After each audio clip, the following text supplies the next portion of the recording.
Hey everybody, it's Susie, and I'd like to call this, Is That So? I love that saying. Is that so? Anyway, in our last private corporate webinar with the founder and the CEO of OnPassive, Ash Mufarah, he spoke about a few things that always, obviously piqued my interest. And one of them was the Peter Principle, which I had learned about years ago, law of the lid, which I had also learned about, and also all of the training and development that they're going to be doing with the staff in OnPassive. So I wanted to talk a little bit in my interpretation of the Peter Principle, because when I was taught the Peter Principle, I said, is that so? And it does make sense. So the Peter Principle was developed by a man named Lawrence Peter. I think it was in the late 1960s, early 70s.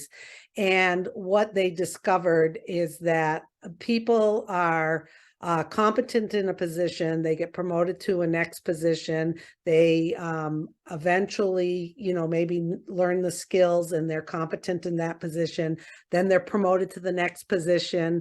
And when they get in that position, they may become incompetent because they haven't sought out the skills, or the organization has not provided them with the training and the skills to be successful. So eventually what happens is you get promoted to a position, the highest level you would get is where you're incompetent. Is that so? How awful is that? I mean, it sounds negative, but there's a lot of truth to that. As far as law of the lid goes, as we know, that's from John Maxwell. It's one of the first laws in his 21 irrefutable laws of leadership. And what Ash was speaking about was here is your leadership lid, meaning maybe you're a 4 or a 5 in your leadership skills, and here's your business. If you don't improve and increase the capacity of your leadership, your business will not increase. It's a law. It hits right there. So in an effort to advance leadership skills and development, not only is Ash excellent at self-monitoring himself and doing that, he's also providing those leadership skills and development for the staff and organization. And I'm just saying this is something we can all do and we can all get better at, so we can continually grow in our leadership skills and development, which will actually help our businesses increase.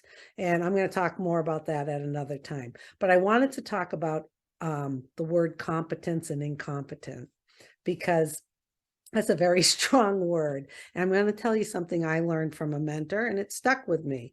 And it stuck with me because it helped me identifying not just things personally in my life, but in helping others and understanding when you are in an organization and you're helping people move up to the next level, what's important. But basically, here's something, an example that you may make it a little bit clearer. There are 4 levels to competence. The first one is you are unconsciously incompetent. Unconsciously incompetent. What does that mean? It means you don't know what you don't know. Is that so, Susie? Yes, that is so. Unconsciously incompetent. So you're a baby. You have no idea about cars, driving cars. You're a newborn. You're unconsciously incompetent. You have no idea out there in the world about cars, okay? You start getting older and you realize, wow, there's cars and people are driving them. So all of a sudden, the next level is you become consciously incompetent. So you know about it, you see mom or dad driving a car, but there's no way you know how to drive a car, but you're conscious about that it is there, it does exist, okay? The next level, level 3, is you become consciously competent. So some of you out there that took driver's ed, or one of your parents or siblings taught you how to drive, You become consciously competent, but you're thinking about it. That's the consciously competent. And think back to when you first learned how to drive a car. Now, I learned how to drive a car with a clutch and a stick. So tell me, I was consciously competent. I had to think about it. Was I, letting the clutch go and enough gas at the right time? Was I shifting? Was I paying attention? Where are the blinkers with the rear view mirror? You get in the car and you're thinking, but you are becoming competent in it, but you have to think about it. And, driving around when you were first learning, you really had to be consciously competent to drive the car. You had to think about it. Now, the last level, the fourth level, is you become unconsciously competent. And what does that mean? That means it just happens without you thinking about it. It's like muscle memory. How many of you have gotten in the car? I know I have. Do I remember starting it or pulling out and all of a sudden you're somewhere and you've parked the car, you're getting out of the car, you locked it. Everything just happens automatically. You are unconsciously competent. There's a lot of, let's use golf as an example too. People learning golf. They think about it, they overthink about it, they're about their swing, they're approaching the ball, do this, this, and this. Eventually, if you're a really good golfer or a professional, you get to that unconsciously competent level where you stand up there, it's automatic, you swing, muscle memory. So those are the 4 levels. So why did I bring this up, and why is this important? I think sometimes we need to look at, if you want to grow professionally, personally in your life, you kind of have to look at things that interest you. What are you consciously incompetent with? And is it something that lights you up and you want to learn more about it?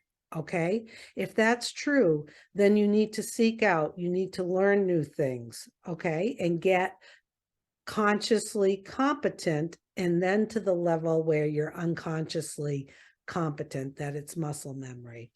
I also know what I really, really appreciate about Ash and what he's doing with the company OnPassive is providing leadership development, training and development for the staff. So one of the worst things a company can do is take an employee who's really good at something and then promote them to the next level or a higher position where they don't have the skills or the training or the support. Yes, they could find out by themselves what, to learn, but if it's not provided to them, they're going to become incompetent, they're going to fail, and that's not a great way to run a business. I'll give you an example.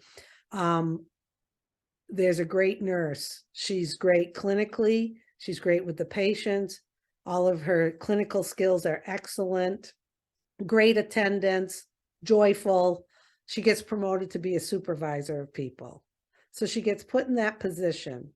The organization does not provide her with leadership training, some mentoring, some tools and resources to help her be successful. She's going to fail in that position. Yeah, she can go learn some things on her own and maybe she would be successful, but that's not the best way to do things.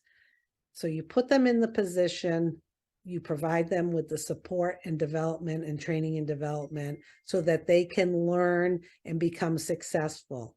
So that's great. She becomes successful and then maybe she's at the next level. So an organization that does that respects their staff, finds value in their staff, and I just think it's a great asset of OnPassive that the founder and CEO, Ash Mufareh, and his team are focused on doing that, because that will be longevity for the company. It'll also help with employee satisfaction, employee retaining, because you know what?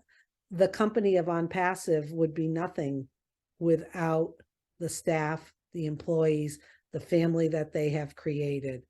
So kudos to you, Ash Mufareh, for knowing this, understanding this, and implementing it so that people have an opportunity to be successful and to be competent in the things they're doing.